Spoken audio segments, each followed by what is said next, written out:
order to do great work in our field, you have to bring your whole self to work. You come fully available as a human being, emotions, mental, physical. You've got to be sort of well in every way to be highly effective. There isn't anybody who's in social services, teaching, public sector, who isn't on multiple moments thinking, what am I doing this for? Where is this all going?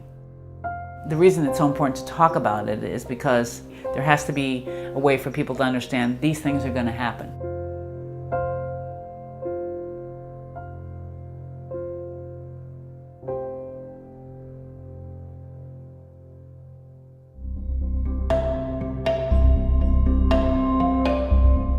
In this episode of Moved, we explore the moments of doubt that arise in a life's work of public service.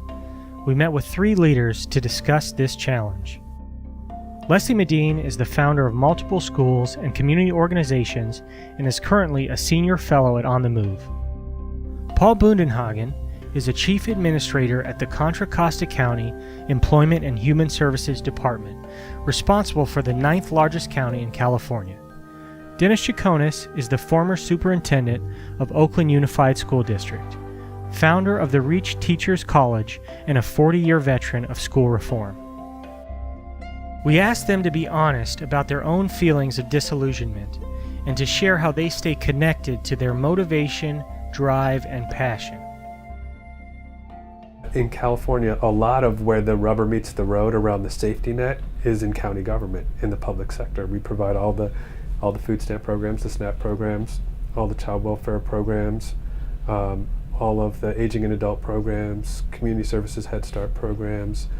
So county government has a huge role to play. If I go to one of our offices that is helping people get connected to food stamps, which we call CalFresh, and the line goes out the door and down the block, that's just painful to see that.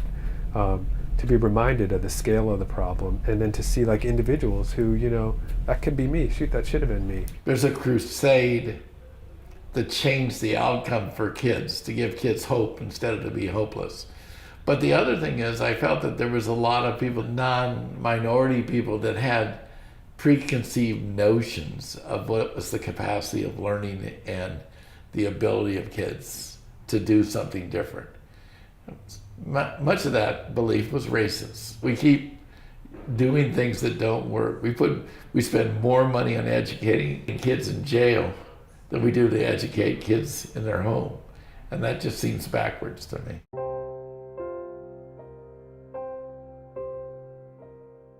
If I just kept working hard enough with that, every child or teenager or whatever, every person I worked with will end up happy. They will stop making bad decisions. They will stop screwing up their lives. They will stop doing drugs. They will stop whatever it is. Everybody, if I do the right thing and, help every person, they're just going to be on this trajectory of everything's going to be great. So the days and the moments of, oh, the kid's back in jail. Oh, this kid decided to drop out of school. How do you get to the point in life, in the point in your career when you're able to even have that sort of epiphany and understand that there are going to be dark days, and there are going to be days when I question my work and I question myself and I question the system, and how do you become open to that and then acknowledge it and then figure out how to talk about it in ways that allow you to be sort of emotionally whole and continue in this work and not just sort of stuff it down and burn out. I do think of myself as somebody who thinks of the glass as half full. I do. I like to think about that. And I like to believe that's the kind of person I am. But there are times when the glass half full, or the hopefulness, or the sort of can do, let's do, when it shifts this way.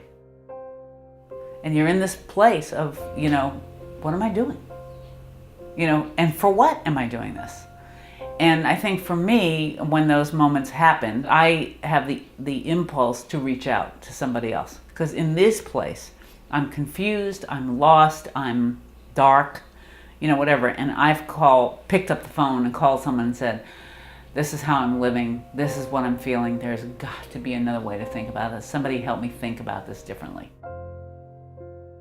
I think there's there's multiple ways of looking at the question of, am I as an individual impacted society? My wife goes shopping in the local Safeway, and every time she goes in, she'll meet somebody, a student, a parent that recognizes her name of Chaconas and the impact that I had on their lives. And I think you couldn't ask for anything more than that.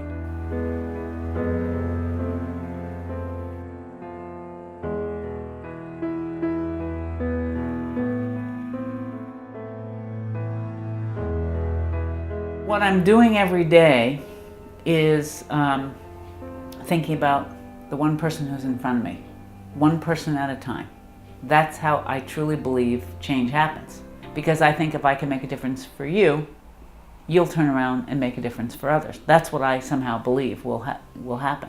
And as I think back on the moments in my darkest moments, of which there have been many, of doubt and fear and just disillusionment, disappointment, the thing that brought me back was either I would recall a story about something that happened for someone, some shift, something, or somebody would tell me a story about a kid or a parent or a moment, and then I could find myself again and get up and go again and say, oh, that's right, it's those moments.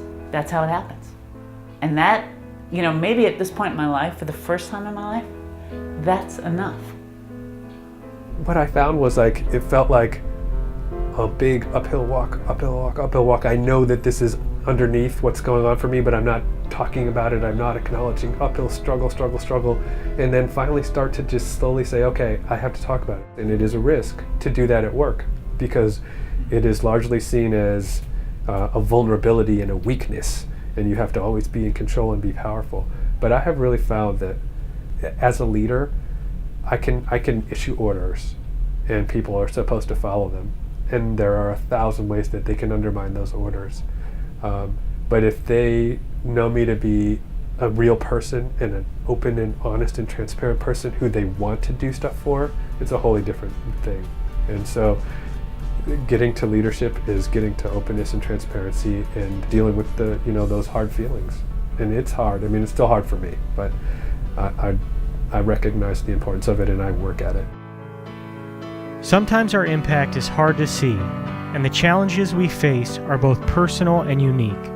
It is our hope that sharing the stories of Paul, Dennis, and Leslie helps you to remember why you do the work you do.